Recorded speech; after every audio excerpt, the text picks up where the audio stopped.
Equation के अपन कुछ एक क्वेश्चन और देखते हैं। इसमें लिखा है show the accounting equation.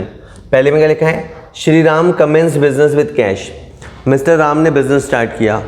Business start करने पे कैश आया, तो एक तो आप लिखेंगे कैश के कॉलम में 50,000 और एक आप बिल्कुल कोने में जाके लिखेंगे कैपिटल के कॉलम में।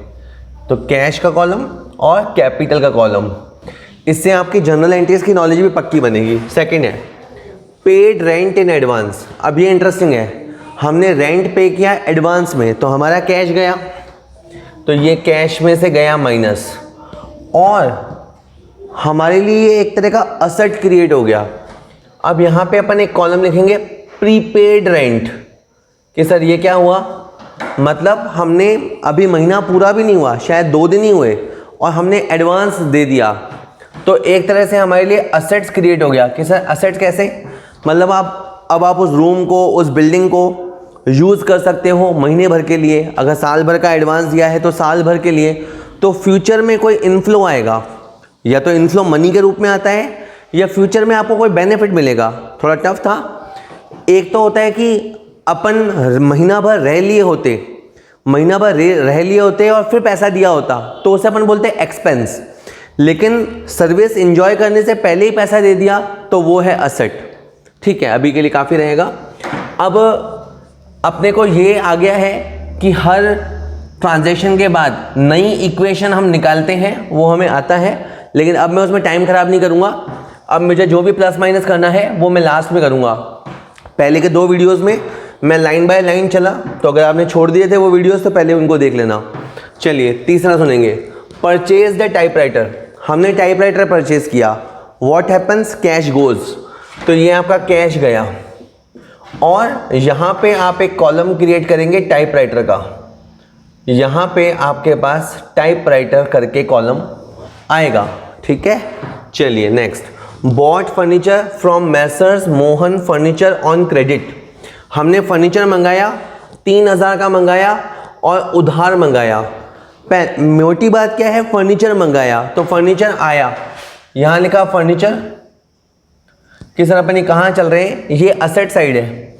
फर्नीचर की तरफ लिखा 3,000। अब तक आपके ये पहला, दूसरा, तीसरा ट्रांजैक्शन, ये चौथा चल रहा है। फर्नीचर आया और इधर पाकिस्तान की तरफ, मतलब लाइब्रेरी साइड में मैंने यहाँ पे लिखा supplier column, supplier for furniture, कि सर क्रेडिटर लिख दें क्या, क्रेडिटर लिख सकते हो। हालांकि जनरली अपन क्रेडिटर वर्ड यूज़ करते हैं जिनसे हम सामान उधार लेते हैं। हमने इनसे फर्नीचर मंगाया है तो अपन इनको सप्लायर नाम देते हैं। वैसे दोनों ऑलमोस्ट इक्वली हैं। ये 3,000 रुपये अपन ने पाकिस्तान की तरफ लिखा है, ध्यान रखिएगा। इसके बाद 5वां ट्रांजेक्शन है purchase goods from Sohan for cash. हमने 35,000 का सामान खरीदा, तो एक तो आपका कैश गया, और यहाँ पे कॉलम आएगा स्टॉक का 35,000। स्टॉक का कॉलम वैसे सबसे इंपॉर्टेंट होता है क्योंकि सबसे ज़्यादा हलचल इधर ही होती है। खैर next, bought goods from Ramesh for 30,000, sorry 6 रह गया। 6 में है sold goods to Shyam for cash. हमने गुड्स सेल किया पैसे लेकर, 30,000 का सामान 40,000 में। हमने सामान बेचा तो आपका स्टॉक तो हो गया माइनस, आपके पास कैश आएगा, और आपने जो 10,000 कमाया है वो आपकी कैपिटल में जाएगा। देखिए जो भी प्रॉफिट होता है वो ओनर को होता है और ओनर के कॉलम में जुड़ जाता है। Next, bought goods from Ramesh. तो हमें पता है ऐसे ट्रांजैक्शन उधार होते हैं, तो हमने स्टॉक में प्लस करना है, ये स्टॉक में प्लस हुआ है, और उधार खरीदा है तो क्रेडिटर यहाँ पाकिस्तान की तरफ क्रिएट कर दिए मैंने, क्रेडिटर्स, और यहाँ पे आ गए आपके 30,000 रुपए के क्रेडिटर्स। ठीक है, चलिए अभी कुछ ऐसे नहीं आ रहे जिसमें बहुत समझाया जाए। Next, sold goods to Shyam costing 30 for 50।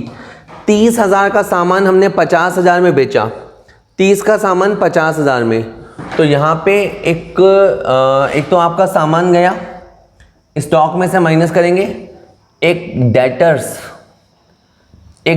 करके कॉलम क्रिएट होगा, जिन भी कस्टमर्स को हम उधार देते हैं ना, उन्हें हम डेटर्स बोलते हैं। और 20,000 रुपये अपन ने कमा लिया, ये 20,000 रुपया आपकी कैपिटल में जुड़ जाएगा, ठीक है। ऑल्दो ये पैसा हमें मिला नहीं है, पर ये फ्यूचर में मिलेगा और हमने कमा तो लिया है। जैसे ही वो माल हमसे ले गया, अब हम उससे 50,000 वसूल करने के हकदार हैं, तो 20,000 अपना कमाया हुआ है वो कैपिटल में जुड़ेगा। नेक्स्ट है purchased house hold goods for 15,000 giving 5,000 in cash and the balance through a loan. Well, हमने 15,000 का कोई सामान खरीदा है घर के लिए, इसमें से 5,000 कैश दे दिया और बाकी 10,000 रुपये रखवा के आ गए। ये थोड़ा इंटरेस्टिंग है। हमने घर के लिए सामान खरीदा 15,000 का, तो ये ड्राइंग्स हो गई। तो ये जो ड्राइंग्स हैं वो कैपिटल में से माइनस होता है। आपने 5,000 उसके लिए दे दिए, वो आपके कैश में से माइनस होगा। और 10,000 की आप लायबिलिटी क्रिएट करके आ गए, तो यहाँ पे मैंने लिख दिया लोन, ठीक है। जैसे आप बाज़ार गए आप घूमने, आपको कोई सामान समझ में आ गया घर के लिए, मान लो कोई फ्रिज समझ में आ गया। अब वो फ्रिज था 15,000 का और अभी आपकी जेब में 5,000 थे। उनने कहा कोई बात नहीं अंकल, सर हम आपको जानते हैं, 10,000 आपसे ले लेंगे। तो 5,000 तो गए हाथों हाथ, 10,000 की मुसीबत खड़ी हो गई और 15,000 ओनर की कैपिटल में से कटेगा, क्योंकि जब भी वो बिजनेस में लगाएगा तो कैपिटल और निकालेगा तो फिर वो ड्राइंग कहलाएगा। उसके बाद लिखा है goods destroyed by fire cost 500 sale price 600।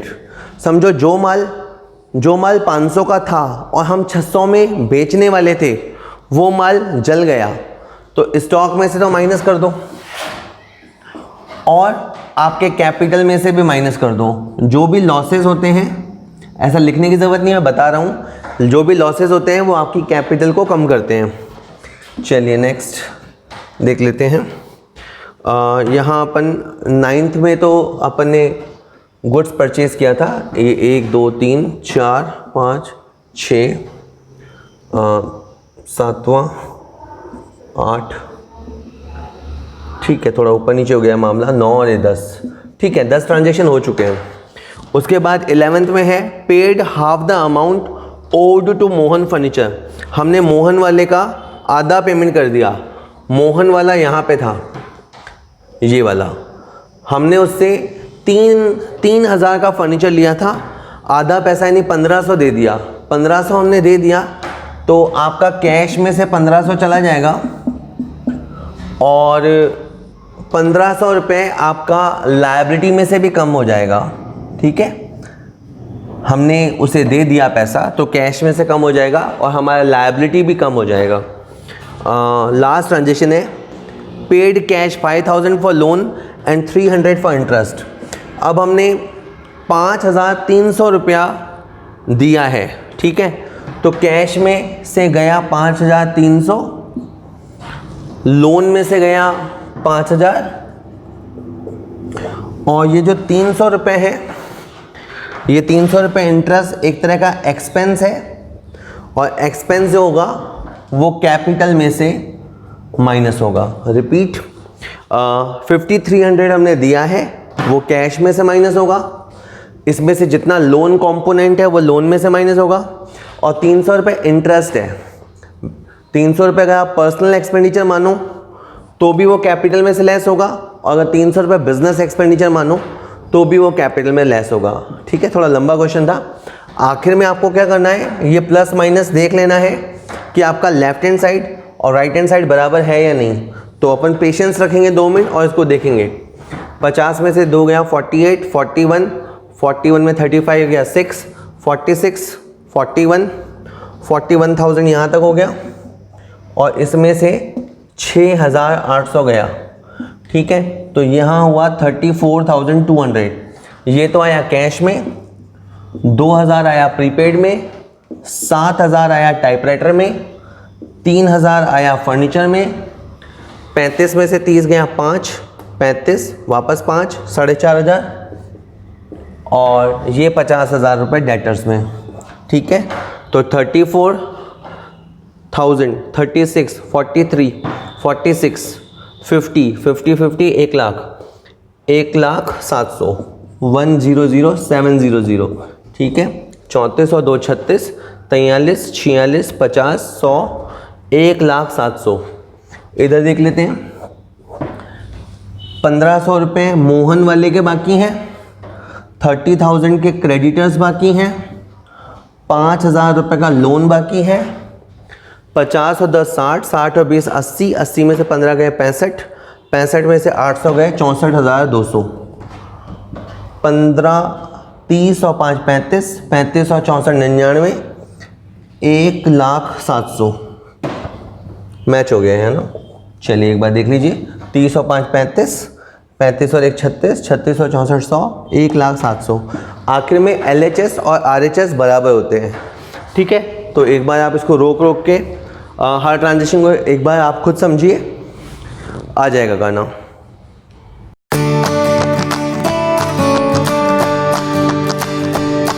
Counting equation का एक और क्वेश्चन, हर बार की तरह कुछ पुराने पॉइंट्स, एक आध दो नया पॉइंट, ताकि आपको ग्रेजुअली थोड़ा थोड़ा सीखने को मिले।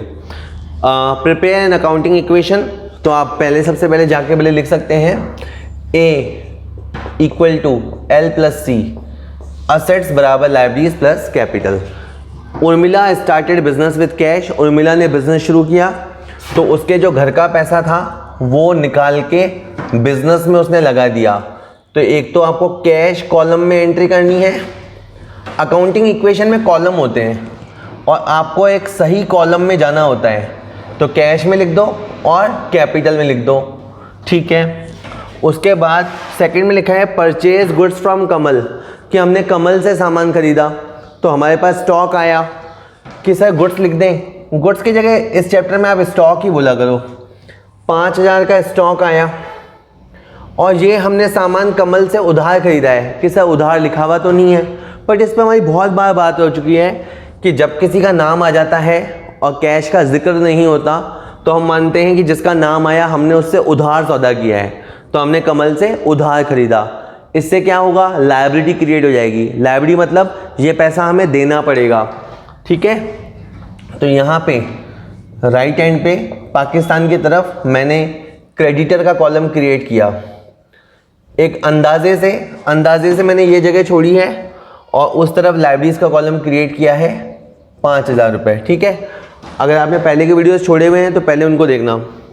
तीसरा पॉइंट, ठीक है, वैसे हमें हर लाइन के बाद नया इक्वेशन हासिल करना है, पर हम अभी टाइम ख़राब नहीं कर रहे, डायरेक्ट लास्ट में ही हम इक्वेशन हासिल करेंगे, ठीक है। Third, sold goods to Ramesh, costing 1,800, sold for 2,000। हमने रमेश को माल बेचा तो हमारा माल गया, तो स्टॉक में से तो माइनस करना है। हमने 200 रुपये कमा लिया, वो 200 रुपये कैपिटल में जुड़ेगा। 200 रुपये ना हमें मिला नहीं है पर हमने कमा लिया है, और ये 2,000 रुपये पूरे के पूरे हमें रमेश से मिलेंगे। तो रमेश क्या है, डेटर। रमेश को हम बोलेंगे डेटर। तो जो कस्टमर हमसे उधार लेके जाता है वो बन जाता है डेटर। नेक्स्ट, रेंट पेड, हमने रेंट पे किया तो क्या हुआ, कैश गया। अब आप खुद से बात करो कि क्या ये 1,000 रुपया वापस आएगा, ये वापस नहीं आएगा, तो ये पैसा खर्च हो गया। खर्च हिंदी में, अंग्रेजी में एक्सपेंस, एक्सपेंडिचर। तो ये 1,000 रुपया आपका खर्च हो गया, तो जो भी पैसा खर्चा होगा वो कैपिटल में से माइनस होगा। नेक्स्ट, कि भैया सर हम यहाँ रेंट का कॉलम बना देते, तो रेंट का आपको कॉलम नहीं बनाना है। यही समझ आपको डेवलप करनी है कि यहाँ पे असेट्स के कॉलम आते हैं, एक्सपेंस के कॉलम नहीं आते। नेक्स्ट, फर्नीचर परचेज किया तो ये कैश आपका गया और आपके हाथ में फर्नीचर आया, तो आप यहाँ फर्नीचर लिखेंगे। इससे आपका ये तैयार हो रहा है कि असेट्स कौन से होते हैं। फर्नीचर असेट्स होता है, हमने कल सुना था कि फर्नीचर एक फिक्स्ड असेट्स होता है। नेक्स्ट है पेड टू कमल, हमने कमल को पे किए 5,000 रुपये। ये कमल वही है जिससे हमने सामान खरीदा था, तो हमारा कैश गया और यहाँ क्रेडिटर्स में से माइनस हो गया, दैट इज हमने उसको पैसे जमा करा दिए, तो हमारी लायबिलिटी खत्म हो गई। यहाँ देखें तो 0 हो गई है लायबिलिटी। नेक्स्ट, हमें रमेश से पैसे मिले। रमेश कौन है, हमारा कस्टमर है, उससे हमें पैसे मिले, तो हमारे पास कैश आया और ये हमारे ग्राहक के पैसे जमा हो गए, यानी यहाँ पे आके मामला ज़ीरो हो गया, 2 में से 2 जमा हो गए तो यहाँ ज़ीरो रह गया। ठीक है, आप रियल लाइफ में सोचो, किसी से उधार लेके आते हो, फिर पैसे दे के आ जाते हो, तो वो पैसे आपके जमा करके आपका बैलेंस ज़ीरो कर देता है। Next, sold goods to Umesh for cash.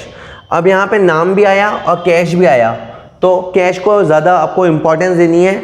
हमने सामान बेचा है और कैश आया है, तो एक तो कैश में लिखना है प्लस, सामान बेचा है तो स्टॉक में करना है माइनस, और आपने 500 रुपये कमाया है, ये 500 रुपये आपकी कैपिटल में जुड़ेगा। जो भी पैसा दुकान कमाती है वो दुकानदार का होता है, उस पर हक दुकान के मालिक का होता है और वो उसकी कैपिटल में जुड़ जाता है। ऐसे हिसाब चलता रहता है। नेक्स्ट है goods destroyed by fire 600 costing 500। तो हमारा 500 रुपये का माल जल गया, वैसे वो 600 रुपये में जाने वाला था, लेकिन जाता उससे पहले जल गया, तो माल गया, स्टॉक में से 500 माइनस करना। तो कभी भी माल में नुकसान होता है तो उसे कॉस्ट प्राइस पे रिकॉर्ड करना, और माल में नुकसान आखिरकार दुकान का ही नुकसान हुआ, यानी दुकान के ओनर का नुकसान हुआ, तो उसको नुकसान भुगतना पड़ेगा, उसमें से माइनस होगा। नेक्स्ट है goods withdraw for personal use.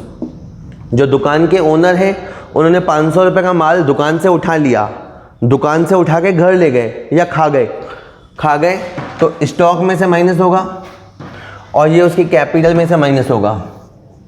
ठीक है, सपोज करो कि किसी की कोई दुकान है, कपड़े की दुकान है, और कुछ कपड़े वो अपने घर ले गया, तो दुकान में से माल गया और ये पैसा किस में से कटेगा, उसकी कैपिटल में से कटेगा।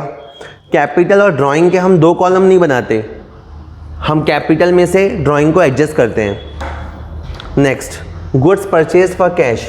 हमने 8000 का सामान खरीदा, तो आपका कैश गया और आपके स्टॉक के कॉलम में एंट्री हो जाएगी पॉजिटिव, प्लस की एंट्री, 8000 का आपने सामान खरीदा। Next, sold goods for cash 2000 costing 2200। आपके बाद कमाल हो गया कि हमने माल बेचा और हमें नुकसान हुआ, तो हमने सामान बेचा है तो कैश तो आया और हमारे पास से स्टॉक गया और 200 रुपये का हमें लॉस हुआ, तो ये जो लॉस होगा वो कैपिटल में से कटेगा। ठीक है, शायद हमारा माल आउट ऑफ फैशन हो गया होगा, इसलिए हमने घाटा खा के बेच दिया, तो 200 रुपया लेस हो जाएगा कैपिटल में से। नेक्स्ट है लोन गिवन टू अशोक। हमने अशोक को लोन दिया, मान लो अशोक हमारा कोई बिजनेस फ्रेंड है, उसने हमसे 2 महीने के लिए पैसा मांगा, हमने 10,000 रुपये का उसको लोन दिया, तो 10,000 रुपया हमारे कैश में से गया के लिए माइनस साइन लगाओ या फिर अमाउंट के ऊपर ब्रैकेट बना दो। हमने 10,000 का लोन दिया, कैश में से माइनस, इतना लिख के आप रुक नहीं सकते, आपको और दूसरी जगह भी लिखना पड़ेगा। अगर आपने एक जगह हाथ चलाया, दूसरी जगह नहीं लिखा तो गड़बड़ हो जाएगी। आपने 10,000 का लोन दिया तो क्या ये वापस आएगा? हाँ आएगा। तो यहाँ पे मैंने असेट साइड में लिखा लोन टू अशोक। ठीक है, कोशिश हम यही कर रहे हैं कि आपको ये अंडरस्टैंडिंग डेवलप हो कि जहाँ से पैसा आ सकता है वो है असेट्स। तो ये 10,000 रुपये हमारे लिए असेट है, loan to Ashok. Last transaction है इंटरेस्ट रिसीव। हमें 1,000 का इंटरेस्ट मिला अशोक से, 1,000 इंटरेस्ट रिसीव फ्रॉम अशोक, तो कैश आया, तो आप कैश के कॉलम में तो प्लस की एंट्री करोगे, 1,000 रुपया प्लस की आप एंट्री कीजिए, आपके पास 1,000 रुपया आया है। और ये 1,000 आपकी क्या है? इनकम है। इनकम किसकी होती है? दुकान के ओनर की होती है, तो यहाँ पे कैपिटल में ऐड हो जाएगा। ये जो 1,000 है वो आपकी कैपिटल में ऐड हो जाएगा। ठीक है, आपको हर स्टेप पे इक्वेशन बनानी है। मैं यहाँ पे एक साथ इक्वेशन बना रहा हूँ, 2 मिनट बोर होंगे, लेकिन देखिएगा। 30 में से 1 गया 29, 5 गया 24, 500 गया 23.5 और 2 25.5, 25,800, 27,800, 27 में से 8 गया 19,800, 21,800, 21 में 10 गया 11,800 और 1 12,800। आपके पास कैश का कॉलम है 12,800। 5,000 में 1,800 गया 3,200, 3,200 में 1,800 गया 1,400, 1,400 में 1,000 गया 400, 8,400, 8,400 में से ये गया तो 6200, और ये डेटर है, 2 में से 2 जमा हो गए तो यहाँ 0 बचेगा, नील। ये फर्नीचर है 500 का, और ये हमारे पास 10,000 रुपये लोन है। ठीक है, अगले वीडियो में अपन बैलेंस शीट बनाना सीखेंगे, तब मैं बताऊंगा कि इन सबको बैलेंस शीट में कैसे दिखाते हैं। पर अभी सुनिएगा, आपके पास 12, 18, 19, 29,500, टोटल 29,500 रुपये के असेट्स हैं। कोई पूछे तो आज आपके पास, आज के दिन आपके पास कैश है, स्टॉक है, डेटर्स नहीं है, फर्नीचर है, और 10,000 हमने लोन दे रखा है। तो हमारी जो टोटल असेट्स है वो 29,500 की है। क्रेडिटर्स इस तरफ से 0 हो गए हैं, और इधर देख लेते हैं 30,200, 29,200, 500 कैंसिल, 200 गया 29, 30 और 500 गया 29,500। आपका लेफ्ट हैंड साइड 29,500 बताता है, और ये जो पाकिस्तान की तरफ राइट हैंड साइड है वो भी आपका 29,500 बताता है। तो आपका LHS और RHS हर हाल में इक्वल प्रूव होगा। ठीक है, पूरा क्वेश्चन नहीं समझा जाता। अकाउंटिंग इक्वेशन की खासियत होती है हर ट्रांजैक्शन में एक लाइन बाय लाइन समझा जाता है। ओके,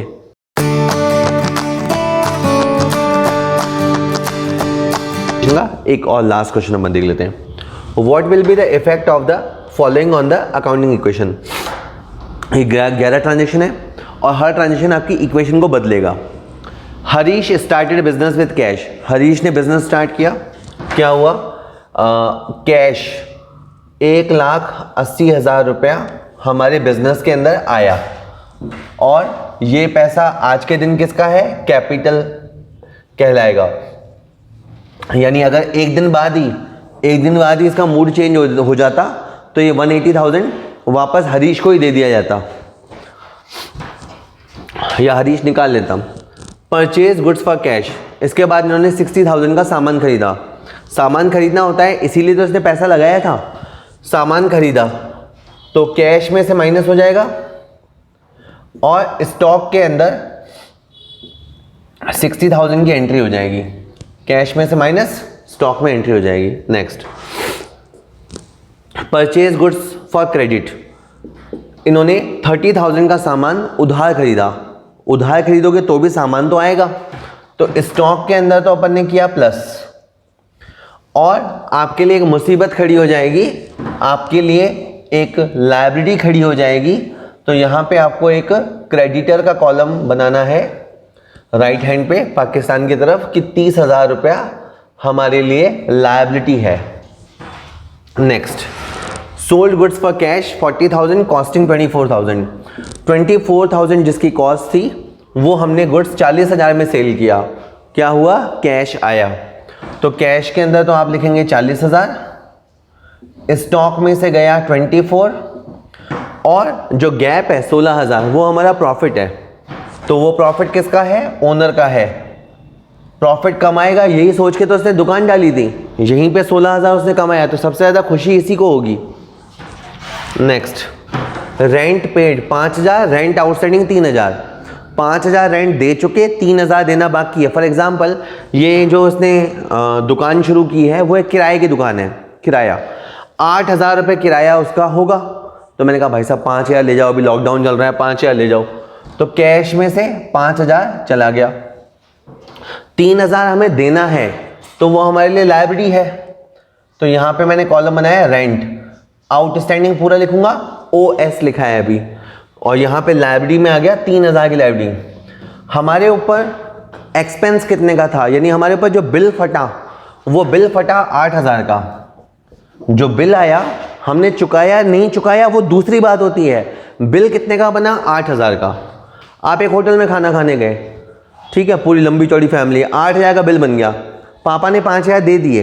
इसका मतलब ये नहीं कि 5,000 खर्च हुए, खर्च तो 8,000 हो गए, 5 उन्होंने दे दिए, 3,000 वो दे देंगे, 8,000 का यहाँ रेंट है। तो कैपिटल में से 8 माइनस होगा, जितना दे चुके उतना कैश में से माइनस, और जितना देना है is a liability. Next, cash deposited into bank. अब हमने पैसा बैंक में जमा कराया तो कैश में से माइनस होगा। अब जो बच्चे नहीं सोचते वो क्या करेंगे, कैश में से माइनस, कैपिटल में से माइनस। पर आप देखो ये पैसे कोई ख़त्म थोड़ा ना हो गए, आपने बैंक में पैसे जमा कराए तो वो पैसे कैश में से निकल के बैंक में चले गए, तो बैंक आपके लिए असेट है, ठीक है। तो ये 20,000 आपके लिए असेट है, बैंक कॉलम, ठीक है। नेक्स्ट है सैलरी पेड इन एडवांस। आपने 3,000 रुपये सैलरी एडवांस दी। मान लो एक दिन किसी को नौकर पे रखा, अगले दिन उसने कहा सर मेरे को घर पे काम हो गया, कोई बीमार हो गया, मुझे 3,000 दे दो, तो बिना सर्विस लिए मैंने उसे पैसे दे दिए 3,000 रुपये, तो कैश गया, और ये 3,000 मैं एक तरह से उसके ऊपर मांगता हूँ, जिस भी बंदे को मैंने दिए उस पर मैं मांगता हूँ ये पैसे, तो इसे यहाँ लिखेंगे प्रीपेड सैलरी। अगर महीना पूरा होने के बाद सैलरी देते, महीना पूरा हो जाता और फिर सैलरी देते, तो उसे मैं एक्सपेंस बोलता, और एक्सपेंस को मैं कैपिटल में से माइनस करता। लेकिन यहाँ हमने एडवांस सैलरी दी है, you can write prepaid salary और you can write advance salary. Next, और आप इसे दो तरह से वसूल कर सकते हैं, या तो आप अगले दिन उससे कैश में वसूल कर सकते हैं आने वाले दिनों में, या आप उससे सर्विस लेके पैसे वसूल कर सकते हैं। Next, goods lost by fire 8,000, claim receive 6,000।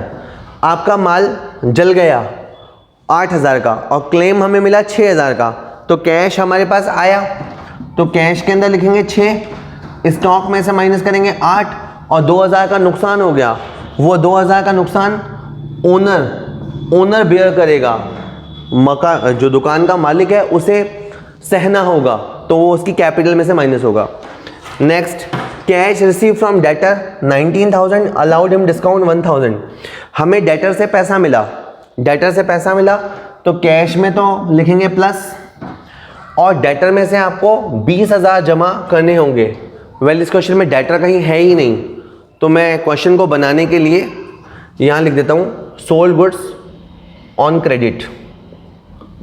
Sold goods on credit, मान लेते हैं कि चौथे ट्रांजेक्शन में हमने क्रेडिट पे सेल किया था, और क्रेडिट पे सेल करने से क्या हुआ, क्रेडिट पे सेल करने से हमारा डेटर क्रिएट हो गया कि सर ये तो कन्फ्यूजन हो गया, वापस सुन लो। ये ट्रांजेक्शन यूँ था, गुड्स सोल्ड ऑन क्रेडिट, हमने क्रेडिट पे सेल किया, उससे डेटर्स क्रिएट होगा, स्टॉक हमारा चला गया था, पैसा हमने कमाया था, फिर हमने डेटर को फ़ोन किया कि भाई पैसे जमा करा, तो उसने कहा मैं आधे पैसे दे दूं, मैंने कहा आधे दे दे, आधे में भी साला इतना होशियार था कि 40 के आधे 20 नहीं दिए, उसने मेरे को 19 ही दिए, तो कैश में आया 19, 1,000 का लग गया नुकसान, तो 1,000 कैपिटल में से माइनस होगा, और उस डेटर में से हमें 20,000 जमा करना पड़ेगा, उस डेटर में से 20,000 जमा करना पड़ेगा। आप दूसरी बार वीडियो को जब देखते हैं तो अब आप इसको ऑन क्रेडिट वाला ट्रांजेक्शन मान के देखिएगा। Next, cash paid to creditors, हमने क्रेडिटर्स को कैश पे किया, कितना पे किया 9,000, तो हमारा कैश गया और हमें डिस्काउंट मिला, तो ये हमें प्रॉफिट हो गया, तो यहाँ पे अपना कैपिटल में जुड़ जाएगा।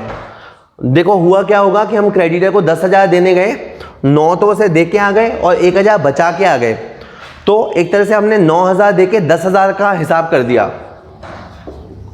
आप इस बात को बोलना सीखना सीखिए कि हमने 9,000 देकर उसका 10,000 का हिसाब साफ कर दिया, यानी 1,000 अपन ने बचा लिया, कॉल्ड डिस्काउंट रिसीव।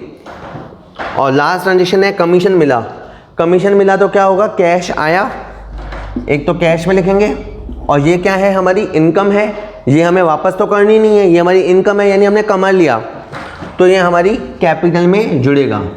ठीक है, लास्ट टाइम बोलता हूँ, हर ट्रांजेक्शन के बाद इक्वेशन बनाना है। ठीक है, कुछ स्कूलों में लास्ट में भी बनाते हैं, वैसे मोस्ट ऑफ द स्कूल्स में हर ट्रांजेक्शन के बाद बताया जाता है। 180 में से 60 गया 120, 115, 95, 92, 98, 108, 117, 108 और 5, 113। आपके पास आखिर में शाम होते होते कैश है 1,13,000, 60, 90 में से 24 चला गया 66 और 8 चला गया 58।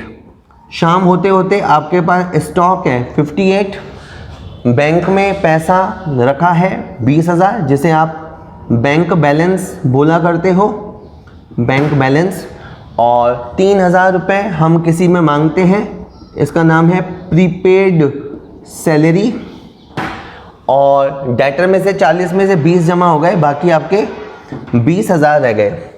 113, 171, 191, 194, 214, 2,14,000। ये मैंने पूरा टोटल जब किया तो ये होता है 2,14,000 रुपये। इधर आ जाइए, क्रेडिटर 30 में से 10 मैंने चुका दिए, तो यहाँ पे क्रेडिटर बचे हैं 20,000 के, और रेंट आउटस्टैंडिंग बचा है 3,000 का, और कैपिटल में 180, 196, 188, 186, 185, 185, और ये कितना है 1,000, 186 और 5, 191, 191, 194 और 20, 214, 2,14,000। हमेशा आपका LHS और RHS सेट हो जाएगा, ज़बरदस्ती सेट नहीं करना, वो ऑटोमेटिक सेट होता है, ठीक है। तो अपने को क्या करना, हर ट्रांजेक्शन को अच्छे से समझना कि इसका बिजनेस पे क्या इम्पैक्ट आ रहा है।